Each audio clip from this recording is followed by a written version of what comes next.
Halo pemirsa Cokro TV, jumpa lagi dengan Ahmad Sahal.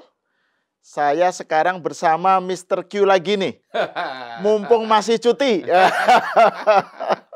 Halo Mr. Q. Tempatnya cutinya ditambah gara-gara Mas Ahmad Sahal. Diperpanjang dikit. Diperpanjang. Iya. Nah ini karena saya pengen membicarakan hal yang menarik nih, kan topik politik ini selalu menarik nih untuk kita bincangkan nih. Betul. Jadi kemarin kan saya menyimak podcastnya Bang Akbar Faisal ya, AFU, Akbar Faisal Uncensored gitu. Ada narsumnya Mas Hasto sama Bu Kony. Kan ada 3 hal sebenarnya yang menarik itu. Jadi menurut Bu Kony di dalam podcast itu dia mendapatkan info dari sumber intelijen atau siapa nggak tahu, atau dia nyebut aparat tapi tidak didisclose siapa. Anggota dia. Anggota, iya betul anggota. Bahwa Mas Hasto akan segera ditersangkakan karena kiprahnya di pilkada. Jadi ini terkait dengan pilkada ini, Mr. Q. Dia ke Sumatera Utara, ke Jawa Tengah, kemana itu. Jadi gara-gara itu akan ditersangkakan. Terus kemudian Mas Hasto bilang cerita bahwa dia nggak takut. Nah, dia mengutip Bung Karno lah, pokoknya suasana perjuangan dulu, membela kemerdekaan. Nah, itu dia nggak gentar, dia akan melawan. Nah, gitu. Terus dia juga menyebut tentang Jokowi sebagai raja Jawa yang pengen mempertahankan kekuasaannya gitu kan, dengan segala cara memanfaatkan apa yang dia sebut sebagai partai coklat, polisi gitu, parcok istilah dia itu. Untuk mempertahankan kekekuasaannya gitu ya. Terus kemudian dan itu sudah dilakukan sejak dulu, termasuk waktu zaman Anies.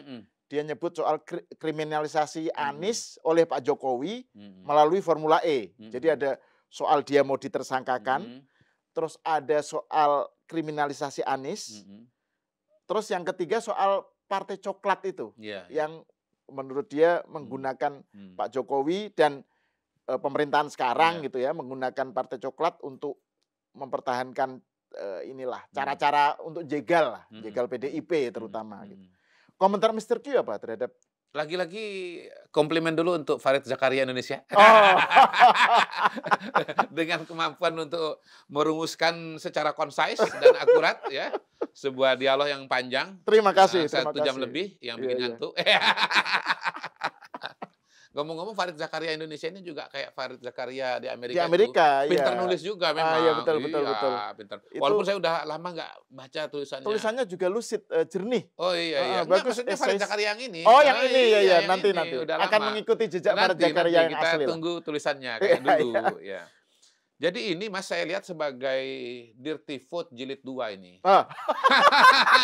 Dirty Vote muncul lagi. Muncul lagi, hanya dalam bentuk yang berbeda. Kalau dulu kan aktornya ada 3 orang ya, Bivitri Susanti, kemudian Uceng Gajah Mada itu siapa namanya? Zainal Arifin Mokhtar, dan yang dari Padang itu? Ferry Amsari gitu. Kali ini aktornya 2. 3 juga kalau dimasukkan Akbar Faisal. Ya 3, berarti 3. Iya 3. Nah, masalah Dirty Vote itu apa? Dirty Vote yang muncul menjelang Pilpres ya, tahun 2024. Masalahnya apa? Di sana terlalu banyak asumsi, terlalu banyak kritik, dan banyak inakurasi data. Contoh asumsi dan sekaligus juga inakurasi data yang paling menonjol ya, yang saya ingat ya, karena itu udah lewat tuh. Seolah-olah PJ kepala daerah itu adalah desain pemenangan untuk Prabowo dan terutama Gibran. Dari Pak Jokowi yang waktu itu adalah presiden. Mereka itu tidak akurat sama sekali, kurang riset, kurang data, dan buat saya ini menyedihkan karena ini para dokter. Bahwa yang namanya PJ itu atau pemilu serentak itu, pilkada serentak itu adalah desain dari DPR, partai politik, dan sudah lama sekali 2016. Belum tahu juga 2024 itu calon presidennya bakal Prabowo itu belum tahu gitu loh. Iya belum tahu bahwa itu Gibran. Nah, waktu itu partai politik membuat rencana pilkada serentak yang realisasinya 3 hari lagi ini. Karena mereka ingin satu ya, partai itu tidak terlalu sibuk dengan urusan pilkada tiap hari. Mereka pengen sibuk yang lain. Apa itu tanya partai politik. Yang kedua, mereka ingin agar ada bukan kesinambungan, ada kebersamaan pemerintahan tingkat pusat dengan tingkat daerah itu mulainya itu bareng gitu. Mereka juga nggak membayangkan masalah-masalah yang muncul kemudian yang kita hadapi pada hari ini gitu loh. Termasuk misalnya PJ itu akan dituding sebagai desain politik dan seterusnya. Nah, yang kedua, asumsi-asumsi karena ya memang itu semua berangkat dari kecurigaan ini adalah sebuah desain gitu loh. Ya, padahal itu teknis dan teknokratis saja. Ketika kepala daerahnya sudah berakhir, lalu kemudian harus diisi. Nah, diisinya dari mana? Ya birokrasi. Dengan syarat-syarat tertentu, nggak bisa dari yang lain karena memang ya sumbernya dari sana gitu loh. Betul. Nah, kalau kita bicara Dirty Food Jilid 2 ini, ya, ini kenapa saya sebut Dirty Food Jilid 2? Karena Dirty Food Jilid 1 itu kan dimaksudkan untuk mendelegitimasi Pak Jokowi sekaligus juga mendelegitimasi pasangan Prabowo dan Gibran. 02, gitu. Ya, 02. Juga, gitu. Nah, sekarang wawancara Hasto Akbar kepada Hasto dan Koni kemarin, itu tujuan pertamanya saya lihat untuk mendelegitimasi calon-calon yang muncul dari KIM, dari Koalisi Indonesia Maju, ya, yang didukung oleh koalisi besar, ya, yang pada hari ini mendukung pemerintahan Pak Prabowo, gitu.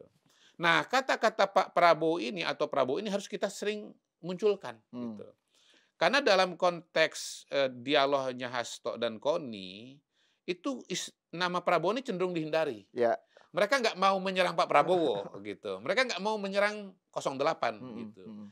Mereka selalu mengkonstruksi bahwa biang keroknya ini ya problem utamanya ini adalah Pak Jokowi. Desain biang kerok desain 07 desain, gitu ya. Desain politiknya lah ya, sutradaranya ini semua gitu. Mereka nggak mau move on dari Pak Jokowi dari 07. Walaupun de facto de jure pada hari ini presidennya adalah Pak Prabowo gitu. Nah, ini kan aneh kan? Argumentasi Hasto ini kan karena tangan-tangan yang sudah diletakkan oleh Jokowi dari dulu. Termasuk Pak Sigit misalnya. Oke, Pak Sigit itu terpilih dan dipilih oleh Pak Jokowi pada waktu itu. Tetapi kan pada hari ini presidennya Prabowo gitu loh. Betul. Jadi di sini kita melihat bahwa memang dialog ini adalah sebuah political plot atau desain politik. Ini propaganda politik gitu. Yang salah satunya lagi adalah untuk ya istilahnya mengadu domba Prabowo dengan Jokowi gitu. Mereka they want to make friends with Prabowo dan mau menciptakan enemy-nya adalah Jokowi gitu. Betul. Jadi ini sampah-sampahnya mau dilempar ke Pak Jokowi semua. Nah, ini dimaksudkan untuk mendelegitimasi calon-calon dari Kim. Yang kedua ini pancingan politik. Pancingan politiknya di mana? Pancingan politiknya adalah justru mereka ini mengharapkan agar Hasto itu betul-betul ditangkap dan diproses hukum oleh polisi. Betul-betul gitu. ditersangkakan. Iya, ditersangkakan gitu.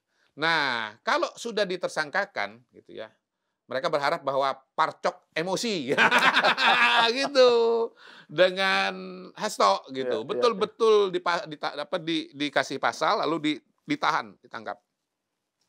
Maka akan segera dibangun sebuah front besar, ya, front oposisi gitu ya, yang mengatakan bahwa ini adalah kriminalisasi, ya, dan itu nanti akan dikembangkan kepada isu politik gitu, yang justru energinya itu ingin dibangun untuk lagi-lagi memenangkan calon yang didukung oleh PDI Perjuangan, khususnya di Jawa Tengah dan di Jakarta, gitu. Karena kalau di Jawa Timur dan di Jawa Barat itu sudah berat.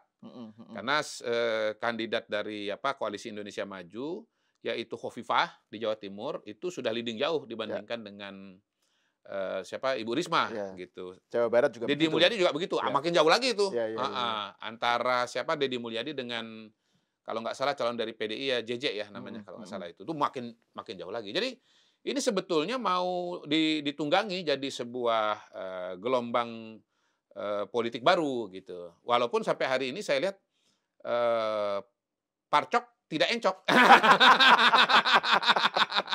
Kalau encok kan marah-marah ngeluh-ngeluh kan gitu. Enggak gitu. Jadi parcok sudah bisa membaca permainan dari Hasto Kristianto gitu. Makanya saya hakul yakin dan berani taruhan ya bahwa Hasto tidak akan ditangkap.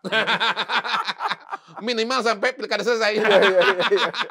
Kalau setelah itu walau alam bisa apa. Itu soal lain. Iya, soal lain itu. Tapi yang menarik itu berkali-kali itu Mas Hasto tuh nyebut soal polisi itu ya. Pokoknya dia membagi ada 3 itu loh. Ada polisi merah putih, yang itu adalah kubu yang kira-kira searah lah dengan PDIP gitu ya. Terus kemudian Partai Coklat gitu ya, itu yang Pak Listio Sigit dan pokoknya ini yang dikendalikan oleh Pak Jokowi. Terus yang abu-abu, gitu. Jadi dari segi pembacaannya aja kelihatan bahwa ada upaya untuk pengen memecah polisi. Betul. Ya, walaupun istilah polisi merah putih itu artinya kabinet Pak Prabowo. Iya betul ya. Nah, sebetulnya saya juga agak heran karena Bang Akbar itu kok menyediakan ruangannya yang ruang podcastnya yang yang beliau ini kan latar belakangnya wartawan ya. Menyayangkan memberikan ruang itu karena sebetulnya semua dialog itu didasarkan kepada suatu basis yang sangat lemah gitu. Apa basisnya? Basisnya adalah omongan dari Koni Bakri ya. Nggak ada hubungan dengan Abu Rizal Bakri ya. Betul. Koni Bakri yang mengatakan dia didatangi oleh seorang anggota yang mengatakan bahwa Hasto akan ditersangkakan gitu. Nah, tentu pertanyaannya adalah anggota ini benar-benar ada atau enggak kan gitu kan? Kenapa kita ragu? Karena di masa lalu pun itu yang namanya Koni ini sering bikin cerita kayak begini. Salah satunya soal bagaimana ada penawaran ya dia dengan Rosan itu loh yang dia ditawarin apa tuh saya lupa tuh. Ya pokoknya bahwa narasi dia kan bahwa Prabowo akan sampai 2 tahun. Setelah itu kemudian akan Gibran. Jadi ada upaya untuk Prabowo mau intinya kan begini, dia itu kan mengklaim dia ketemu dengan bukan itu, dia ditawarin apa gitu dengan Rosan. Wamen atau wakil apa gitu. Itu nanti diperiksa nanti netizen ya. Tapi intinya begitu dikonfrontasi oleh Rosan, dia tuh nggak berani untuk melanjutkan proses itu. Bahkan lari ke Rusia. Betul. Setelah itu ya. Iya, kayaknya dipolisikan kan sama Pak Rosan ya? Baru mau. Belum ya? Seingat saya baru mau, tapi kemudian tidak dilanjutkan gitu loh. Jadi saya khawatir, ini kan gini, kalau dia sebut nama, dia kan menghindar untuk nyebut nama. Saya khawatir kalau disebut nama, nanti orang itu juga akan membantah gitu loh. Jadi ini suatu diskusi yang dasarnya itu kalau hadis itu lemah ya? Iya betul. Ini lemah. Dari segi rawinya, riwayatnya yang membawakan hadis itu questionable gitu. Gitu ya. Pertama orangnya pernah punya track record omon-omon kayak begitu, betul. Yang kedua bagaimana kita mengatakan bahwa ini pasti benar gitu. Nah, lebih jauh lagi Mas Hasto pun juga ketika mengatakan bahwa dia itu memang berpotensi ditersangkakan, itu juga argumentasinya lemah. Dia menyebut 2 argumentasi kenapa dia ditersangkakan. Pertama gara-gara disertasi dia. Wah, aneh sekali itu. Nah, memang disertasi dia katakan di situ ini saya baca ya, saya catat supaya jangan salah ya. Karena bahwa Jokowi itu adalah core elemen dari sebuah kekuasaan yang berakar pada feodalisme, kemudian populisme dan machiavellisme. Apa dasarnya itu polisi atau narket seorang Hasto gara-gara disertasi? Di mana-mana disertasi itu dijawab dengan disertasi. Iya, betul. Apa urusannya polisi dengan tersinggung gara-gara disertasi? Apa urusannya? Dan tidak ada pernyataan Pak Polisi sama sekali kan tentang disertasinya Hasto itu. Gitu. Nah, yang kedua adalah dia mengatakan bahwa Jokowi ini karena ambisi kan mau memenangkan Bobi dan yang lain-lain gitu ya. Kemudian mau mengatakan bahwa ini mau dibangun jadi kerajaan gitu ya. Nah, ini kan semua proses ini kan dalam kerangka sistem demokrasi ini. Semua dalam kerangka sistem demokrasi. Mas Bobi maju sebagai kandidat, ada Pak Edi Rahmayadi diajukan oleh PDI Perjuangan. Ya sudah bertarung saja gitu loh. Nah, balik lagi ke belakang gitu. Wah, ini Pak Jokowi merancang, ini ada Bobi, ada Gibran. Lah yang mencalonkan juga kan kayak dulu Mas Gibran kan termasuk PDI Perjuangan. Kenapa dulu nggak masalah, sekarang jadi masalah kan gitu. Ya jadi memang gimana ya kalau kita lihat ini, dan yang problematik juga adalah. Terus juga ada ini, dia bilang ada desain pelemahan KPK. Itu sudah direncanakan oleh Jokowi untuk supaya, kan dia ditanya itu, Pak Hasto ditanya oleh Jokowi soal Bobi dan Gibran maju sebagai wali kota. Mereka lagi diskusi, bukan ditanya. Ya, mereka lagi diskusi. Ya. Terus kata Pak Hasto, Pak nanti kalau ada gratifikasi apa itu kalau sudah jadi wali kota ini bisa problematis. Dikaitkan dengan desain pelemahan KPK gara-gara terus itu. Ini kan Pak Jokowi mempreteli kewenangan KPK supaya dua aman. Bobi dan mungkin Gibran aman. Iya, ini memang semua dibawa ke sana gitu.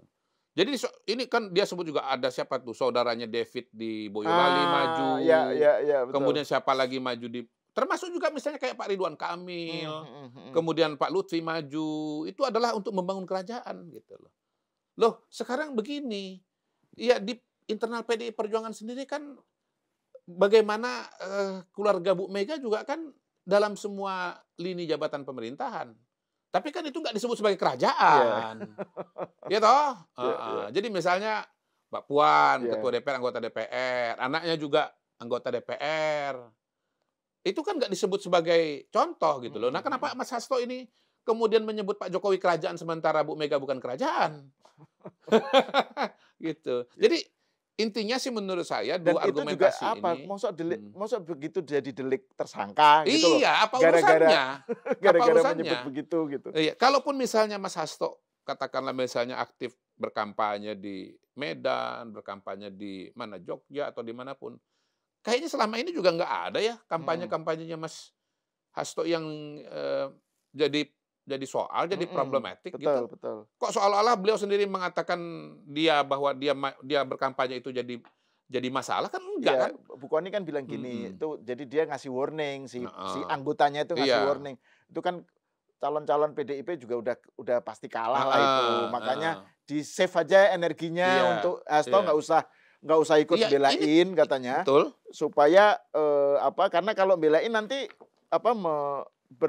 karena dia belain calon-calon PDIP itu, dia nanti akan ditersangkakan gitu. Ya ini kan argumentasi yang juga lemah sekali kan. Betul. Bagaimana cara mengkonfirmasinya?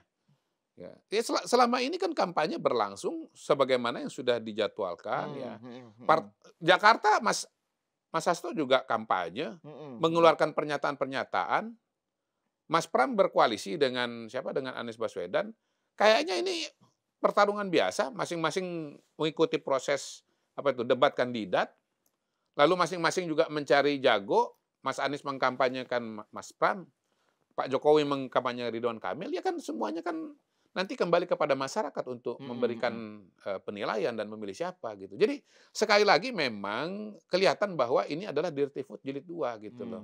Ini adalah hal-hal yang dikeluarkan dalam kerangka untuk meningkatkan membangun front oposisi, dan kalau misalnya betul-betul diproses secara hukum malah justru akan ditunggangi menjadi isu kriminalisasi gitu loh. Yang diproses secara hukum ininya Mr. Q kan dia punya kasus terkait dengan Harun Masuki. Nah itu juga sebetulnya nggak jelas. Dia kan mengatakan saya ini ada isu-isu tertentu nih yang membuat saya ini. Gini loh, Mas Hasto ini kan sebetulnya memang punya sejarah menyebarkan hoaks. Iya. Di Pilpres ini. Dan kita bahas ini berkali-kali. Berkali-kali dibahas di sini kok. Jadi memang antara Kony dengan Hasto ini memang sejenis ini. Sejenis ini. Modalnya tuh modal omon-omon dan modalnya itu modal hoaks gitu loh. Nah, balik lagi nih, terpaksa ngulang lagi. Saya juga nggak pernah membayangkan bahwa saya akan membahas ulang ini setelah Pilpres selesai kan dalam konteks pilkada. Bagaimana Mas Hasto menuding saya sebagai apa istilahnya ya, dalang atau aktor kecurangan. Karena saya sudah tahu bahwa perolehan Ganjar itu 17% kan. Jauh hari sebelum coblosan gitu. Nah, kita kan mengatakan begini, Mas Hasto ini menyebarkan hoaks sekaligus juga korban hoaks. Karena dia mendapatkan informasi itu kan dari X. Di mana di X itu ucapan saya dalam acara TKD 02 Jakarta yang mengutip hasil survei calon presiden di Jakarta, yang temuannya adalah ya Prabowo Gibran sekian, Anies Baswedan dengan Muhaimin sekian. Lalu yang terakhir yang dipotong itu adalah suaranya Ganjar dan Mahfud itu 17% gitu loh. Di Jakarta. Di Jakarta. Pertama itu hasil Jakarta, bukan hasil nasional. Yang kedua itu hasil survei, bukan hasil pemilu. Yang ketiga ini bukan di tempat tertutup gitu kan. Itu di tempat terbuka, dan saya duga itu yang merekam itu adalah wartawan gitu. Kemudian ya apalagi ya ini semua sebetulnya menunjukkan bahwa apa yang ditudingkan Hasto bahwa ini desain kecurangan bukan kecurangan sama sekali gitu loh. Jadi dia keceleknya tuh banyak. Betul. Mas Hasto ini. Dan itu juga diulangin berkali-kali, diulangin di media yang satu, diulangi media yang kedua gitu. Jadi Mas Hasto ini memang terbiasa memamah biak. Beliau ini konsumen hoaks nomor 1. Konsumen sekaligus produsen hoaks nomor 1. Yang terbaru ya yang sebelum ini ya, yang itu loh dia memutar video rekaman, bukan video rekaman Pak Jokowi itu pidato di depan umum yang sebenarnya soal apa itu yang katanya ini seakan-akan bocoran. Padahal itu Pak Jokowi ngomong di depan kejaksaan atau KPK gitu kan. Betul. Suka motong konteks beliau ini. Betul. Ini sekjen yang brutal itu. Kan kita istilah dia kepada Hasto kan sekjen yang brutal. Karena suka mengkonsumsi hoaks, menyebarkan hoaks, dan suka menghilangkan konteks gitu. Ya, termasuk soal ini yang poin kedua soal kriminalisasi terhadap Anies itu. Betul. Kan Pak Mahfud sendiri menyatakan kan bahwa justru KPK yang gamang. Iya. KPK itu sudah punya temuan dari BPK gitu kan, tapi KPK-nya sendiri gamang karena setiap mau bertindak selalu dihantam tuduhan kriminalisasi terhadap Anies. Iya. Ya, ini kan framing yang dibangun oleh Mas Hasto bahwa ini adalah kriminalisasi oleh Jokowi kepada Anies Baswedan.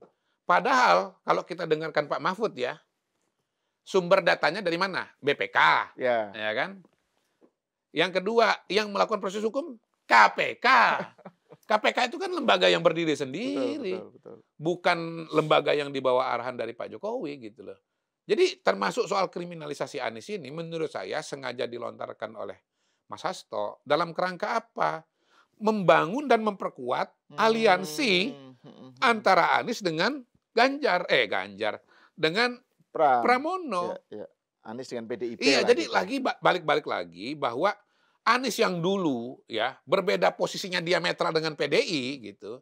Sekarang sedang disambung-sambungin oleh Hasto karena kepentingan Pilkada 27 November yang akan datang gitu.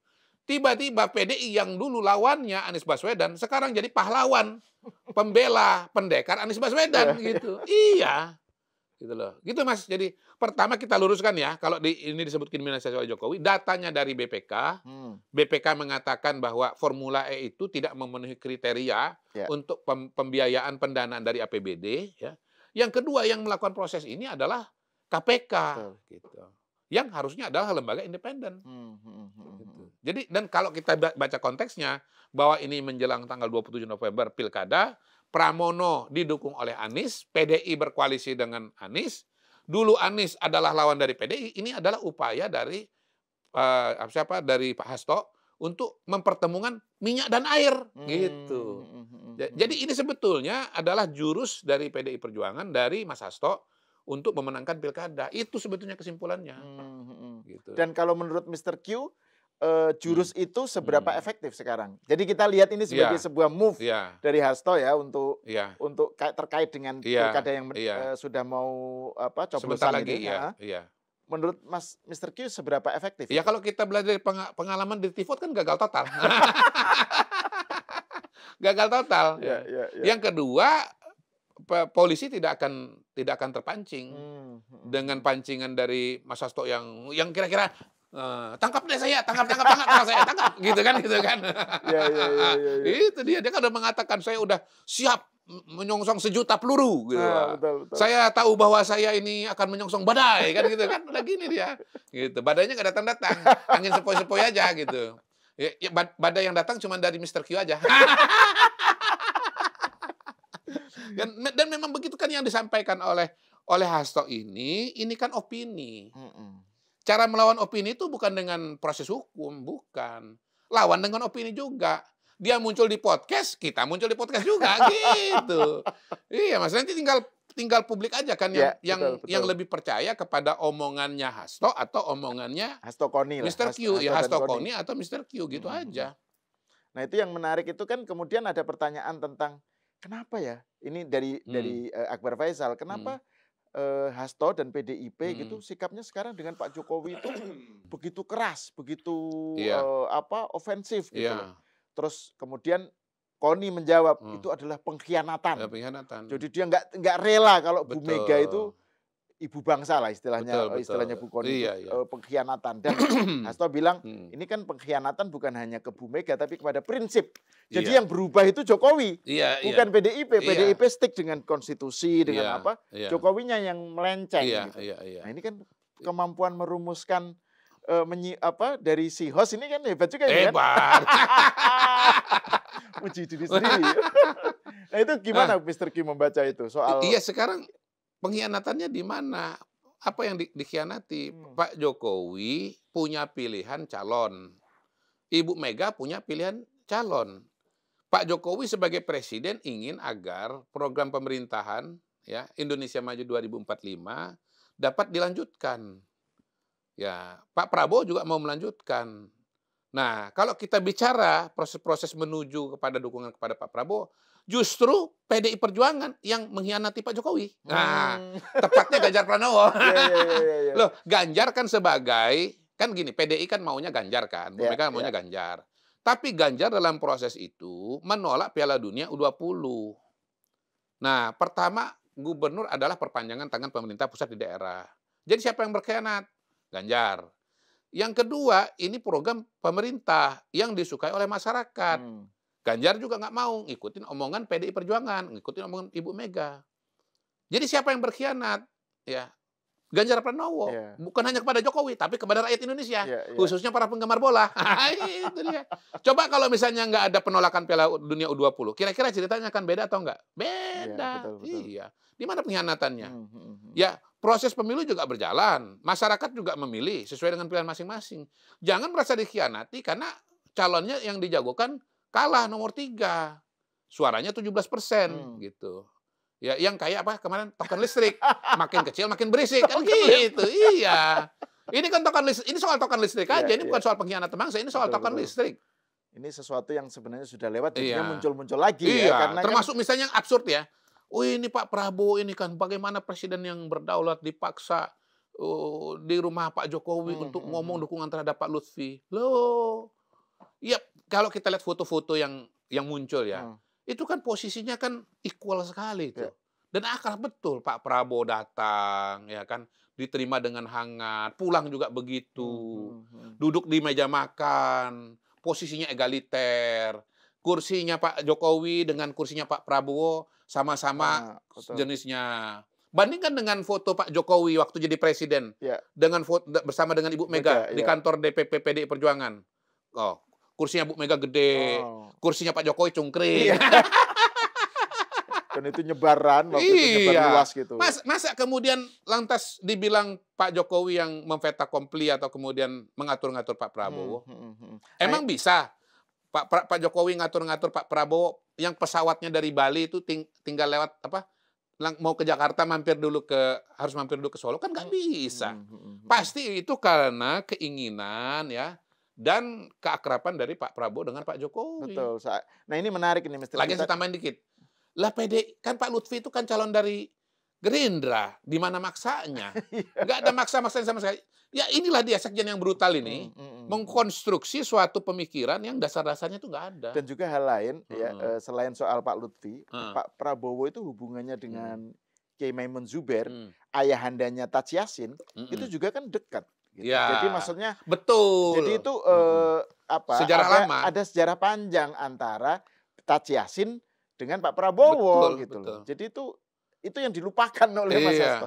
Tapi ini menarik mesti. Makanya kita lawan dengan podcast ini. Opini lawan opini. Jangan lawan proses hukum. Jadi biar dia merasa tersangkakanlah aku. Ternyata nggak ada. Gitu. Nggak ada. Nah tapi ini menarik. Ini sekali karena kan Mr. Q juga sibuk meskipun cuti ya. Ini pertanyaan terakhir deh. Soal Prabowo di dalam kan tadi Mr. Q bilang bahwa ini rangkaian serangan dirty vote jilid 2 ini. Itu yang diarah sasarannya itu Pak Jokowi. Pak Prabowo seperti tidak dikenain gitu ya. Betul. Tapi jadi seakan-akan ini upaya untuk ya Jokowi yang diserang, Prabowo tidak diserang. Tapi dengan mengatakan polisi itu sebagai partai coklat, apa yang notabene sekarang di bawah kendali Pak Prabowo, kan itu mau nggak mau kan juga terimplikasi Pak Prabowo. Pak Prabowo ikut juga diserang sebenarnya Iya, kan? betul, betul. Dan begini, jadi cara jawabnya begini. Pertama, semua proses pilkada ini, dukungan Pak Prabowo, itu hanya konsekuensi logis saja dari konsolidasi politik Pak Prabowo yang belum selesai. Kenapa belum selesai? Karena untuk bisa menjalankan pemerintahan, menjalankan program-program kerja dengan baik, dengan maksimal, tidak cukup hanya dukungan publik yang tinggi dan dukungan parlemen yang mayoritas. Tapi juga harus didukung oleh kepala daerah yang segaris dengan pemerintah pusat. Kenapa? Karena saya udah jelaskan juga ya, kalau misalnya tidak sejalan dengan pemerintah pusat, agenda-agenda pembangunan itu akan dilawan. Entah itu makan bergizi gratis, entah itu 3 juta rumah gitu. Yang jelas kita kan udah ngalamin. Contoh di Jakarta, bagaimana program normalisasi, ya Sodetan Ciliwung misalnya, tidak difasilitasi, tidak didukung oleh Anies Baswedan. Sehingga program itu menjadi tertunda. Gitu loh. Ini kan menambahkan, kalau Jawa Tengah udah soal Piala Dunia itu. Ya, betul, betul. Saya tambahkan juga pernah tuh, Bali Utara itu kalau yang menang Iwayan Koster, tidak akan dibangun bandara di Bali Utara. Gitu. Sementara ada aspirasi dari rakyat Bali, terutama Bali Utara, agar di sana juga ada bandara, agar pembangunan berimbang, agar pariwisatanya juga maju seperti di Bali yang sebelahnya lagi, gitu, yang ada bandara yang murah rainya. Gitu. Jadi konkret sekali bahwa kalau kepala daerah itu berbeda aspirasi politik dengan pemerintah pusat, itu tidak akan berjalan dengan lancar. Gitu. Jadi ini kalau misalnya dibelokkan oleh oleh Hasto bin Anies kepada Pak Jokowi, ini kita kembalikan lagi bahwa sebetulnya beliau ini tabrakannya dengan Pak Prabowo gitu. Nah, yang kedua, dugaan saya serangan kepada polisi itu ini terkait juga dengan dinamika pertarungan di Jawa Tengah. Di mana Pak Lutfi background-nya adalah purnawirawan polisi dan Pak Andika adalah purnawirawan TNI gitu loh. Jadi mendelegitimasi polisi ini bukan hanya bicara pada konteks nasional, bukan hanya konteks Pak Jokowi, tapi juga berkaitan dengan dinamika di Jawa Tengah. Di Jawa Tengah, gitu. Di mana di situ kan kemudian dikonstruksi tuh, ini Sambo versus Rambo, gitu. Padahal Pak Lutfi Hugeng, gitu. Gitu. Jadi sebetulnya ini satu rangkaian yang kalau kita baca dengan jernih dari kacamata yang kritis, dari kacamata yang berbeda, itu akan kelihatan belang-belangnya argumentasi dari Hasto ini. Terima kasih Mr. Q atas obrolannya dan atas waktunya nyempetin ke Cokro. Iya, dengan senang hati. Karena Dirtifood juga harus dijawab. Iya, betul. Karena yang jilid 1 dulu kita jawab juga panjang lebar gitu ya. Ini jilid 2-nya juga harus dijawab. Oke, terima kasih pemirsa, sampai di sini dulu, kita bertemu lagi di episode selanjutnya.